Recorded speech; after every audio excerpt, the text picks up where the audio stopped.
back, everyone, to the Illinois Dynasty here on NCAA 14 as Illinois. Times are going to be much better as the past 3 weeks haven't been fun at Michigan State, at Ohio State, and at Iowa, and all three of which were ranked. Illinois is also ranked at 24 despite only being 4-3. And of those three tough road games, they only won one of them, which was at number 1 Ohio State. Yeah, that's pretty exciting. In overtime as well, as they lost last week to Iowa. Very close game. I believe the final score is 28-24. So Illinois is a much easier one against the, 2-5 Purdue. Yeah, they're not doing too well. And Illinois has many recruits visiting, 16 total to be exact, including the number 1 prospect in the country, David Barrett, stud defensive end Clifford Scott, and others are here in attendance today visiting the campus. Comes out the Illinois offense. They played very solid last week against Iowa's Fisher on first down, looking for a wide-open Kendrick Foster, who will gain 17 yards. The Illinois offense was unable to score anything on their first drive, so here's Purdue as it's 2nd and 8 for them. Man in motion for the Boilermakers as Hayes is going to throw it. Hayes has plenty of time. He's going to find a wide-open Bell, and Willie Bell will gain 23. Now 3rd and 3 for the Boilermakers. They're a little bit past midfield at around maybe the 47-yard line. As Hayes is going to throw it. Has plenty of time. Will find Lamb. Hard hit by Butler, but Patrick Lamb will hold on. 2nd and 5 for Purdue at about the 34 is Hayes. He's going to throw it under pressure for Trey Watson, and he's going to be sacked by Watson, and it's now going to be 3rd and long. 13 for Purdue after the sack by the junior Trey Watson is Hayes. It's going to be a screen for Mason, and Mason has blocks and a first down, gaining 21 yards. Purdue is 2 for 2 so far this drive on 3rd downs. Let's see if they can be 3 for 3 as it's 3rd and pretty much goal in the 10. Hayes looking to throw it under no pressure. He's going to be tipped, and it's going to be deflected by Melvin Washington, and the Boilermakers are going to have to settle with a field goal. Let's get a studio update after the Purdue field goal as Michigan and Northern Illinois, and currently number 5 Michigan is losing to Northern Illinois 6-0. Number 14 Iowa currently losing to Northwestern, who's 4-2 by a score of 14-7. Of course, Iowa just beat Illinois last week. This will most likely be the last play of the first quarter as Purdue's drive was very long, as Fisher will look for Jackson Kelly. Nice snag by Kelly. That's how your first quarter will end. Eric Fisher's not thrown an incompletion, but Illinois still is scoreless, and Purdue has 3. Second quarter underway as Illinois now at the 33-yard line, but they are down 3-0.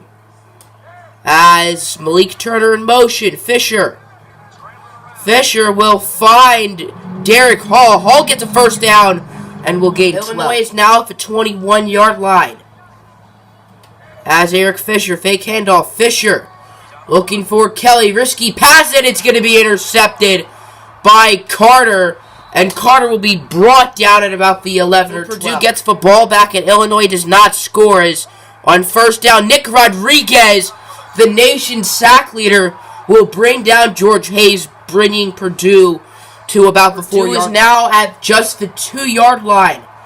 They cannot afford to get sacked. Will they be conservative and run, or will they pass? Looks like they're just going to run with it and not get safetied, but they will have to punt. A nice punt return from Malik Turner was held back from a clipping penalty, but still very good field position for Illinois. As Fisher is going to throw it on first down, looking for a wide open Jackson Kelly, who gets by the 15 to about the 10-yard line. 2nd and 4 on about the 5 or 6-yard line for Illinois is Kendrick Foster with the handoff, and Kendrick Foster will take it in, giving Illinois the lead. 2nd and 1 for Purdue.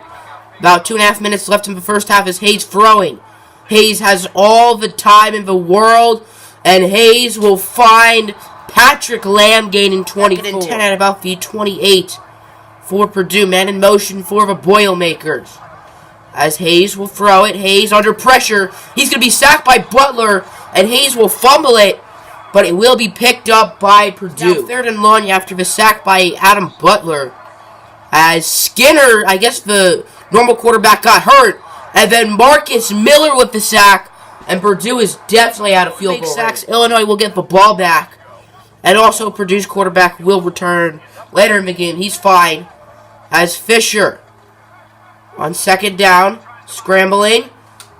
Fisher will be sacked, and it's going to be 3rd and 13. Despite the 2 big sacks for Illinois, their offense was unable to do anything, and Purdue returns with good field position as Lamb will gain a first down. I don't think he got it, but whatever. For Purdue, Hayes is back in the game. He's fine. As Hayes on first down, passing. Hayes looking, he's going to be intercepted by Stephen Miller, the killer. And Stephen Miller will bring you to about the 40-yard line. End of the first half. Very sloppy first half from both sides, but Illinois will have a 7-3 lead. Back out Purdue as Hayes look to throw it under pressure. He's going to find a wide-open Watson, who gets laid out by Stephen Miller, but it's still going to be a first down. 3rd and 2 for Purdue, as they're driving down the field pretty nicely. They're at about the 31, maybe the 32-yard line, as Hayes will find a wide-open Watson, who gets past the 20 into the red zone. 3rd and 10 at about the 19 for Purdue. Let's see if they're going to have to settle for another field goal, or if they're going to get another first down on 3rd down. And they will have to settle for another field goal, as their quarterback Hayes throwing it in the middle. Illinois is lucky they're still winning, and 3rd down has been an issue for them. They're 0 for 3 today on 3rd downs. Can they get a first down on 3rd down? As Fisher will scramble, easy first down for Eric Fisher, as he's going to gain 18 yards. 3rd and 5 for Illinois at about the 25-yard line. As Eric Fisher scrambling with it. Fisher is going to look short for Matthew Muhammad, who does not get it. And Illinois is probably going to have to kick a field goal. Illinois will not kick a field goal. They're going to go for it here on 4th and inches. Will Taylor, for running back in the backfield, hand off to Taylor. And Will Taylor will gain the first down. And Illinois will keep the ball. 2nd and 10 on the 17 after a gain of 0 yards by Malik Turner. As Matthew Muhammad in motion. Fisher, fake handoff. Eric Fisher looking for the end zone for Kelly. Caught by Jackson Kelly. And Illinois will extend their lead. Studio update as Northwestern has defeated Iowa 28-14. I would not be surprised to see Northwestern climb up into the rankings potentially. Big Big Ten win for that. Or no, wait, no. Northwestern's not even Big Ten anymore. I forgot. Purdue's offense has been debatably better than Illinois' today, but Purdue has struggled in the red zone, which is why they only have 2 field goals. Hogan will be in motion, and he's going to line out as a wideout. Hayes over to Watson. Watson will gain a first down, and Purdue will continue to flourish on 2nd and 10 for Purdue at about the 46, maybe the 45, is Hayes looking to throw it. Hayes will find Jason Richard inbound. That'll be a 15-yard gain. Now in the 4th quarter with Illinois being up 14-6. But Purdue is once again in the red zone. Can they finally get a touchdown, or will they have to settle for another field goal? This man in motion for Purdue. Hayes throwing. Hayes has plenty of time. No, he sort of does. Short pass for Watson. Watson will gain the first down to about the 2. 2nd and goal at the 2 for Purdue. Can they get a touchdown? As it's going to be a read option. Hayes will be stuffed up. That's going to lead for a 3rd and goal. Nice stop by Illinois. 3rd and goal for Purdue. They need this touchdown. Let's see if Illinois can continue to stop them. As it's going to be head off to Hogan. Hogan will get the touchdown. There is a flag, though, on the play. And it's going to be holding on the offense, so the play will be brought back. Just as it was looking good for Purdue as they got a touchdown, there was a holding penalty, and now it's going to be 3rd and goal on the 13. As Hayes will throw it. Hayes will look for the end zone. It'll be caught by Jason Richard, so the penalty will not matter. Will go for 2 to tie it up. If they don't get it, they will be down by 2. As Hayes will hand it off to Hogan. Hogan will not get it. And Illinois will keep out Illinois as the Fighting Illini are still winning, but only winning by 2. As Fisher's going to throw it. Fisher on first down scrambling. He sees a wide open target, and it's Derek Hall. And Derek Hall will gain around 20 yards. 2nd and 6 at around midfield for Illinois. 4 minutes left in the game. As Eric Fisher will hand it off to Kendrick Foster. Foster with a truck and a beautiful run from Kendrick Foster. 2nd and 3 for Illinois. They're driving down the field. It's looking bad for Purdue. As Fisher will find a wide open Jackson Kelly is in the red zone at about the 12-yard line. 10 on the 11 for Illinois. They've been much better in the red zone than Purdue, of course. As Fisher, it's going to be a toss, but it's actually a fumble, and Eric Fisher will luckily pick it up. But that could have been a lot worse. 12 on the 13 for Illinois. They're 1 for 5 on third downs as Fisher looking short for Kelly. Kelly has open space, and Jackson Kelly will get the touchdown. That must be his 10th of the year, which is definitely not a school record, but great year for Jackson Kelly. Studio update as Penn State and Maryland are in overtime. I don't know how Penn State is 5-1 and not ranked. I mean, I guess because they're in overtime against a team that's 0-7. Penn State wins, they're probably going to be ranked. And Maryland is not looking good for Purdue as it's now 3rd down and 10 at around the 26-yard line. They're down by 9. As Hayes will throw it. Hayes, short screen pass for Hogan.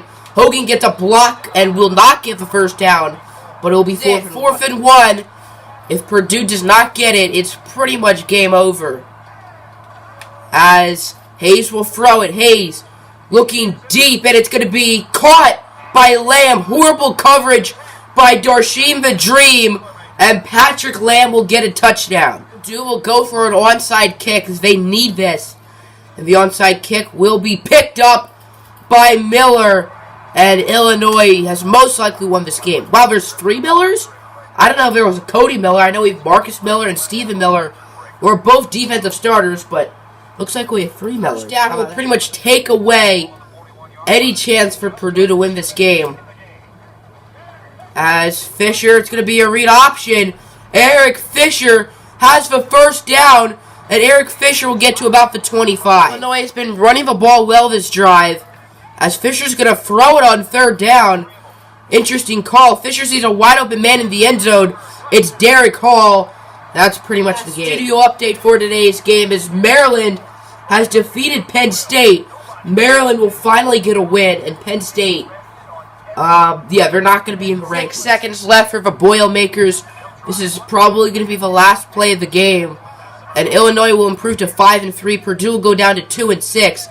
As Hayes will look deep, it's going to be incomplete, and Illinois will win 28-19. It was sloppy, but Illinois got the win, and a win is a win. Some of the recruiting stuff, considering 16 prospects visited us, I expect to see some come here as we do. Dustin Smith, Billy Ashley, Daniel Barnes, Ayo Desunmo, John West, and all 5 of them have committed to our team.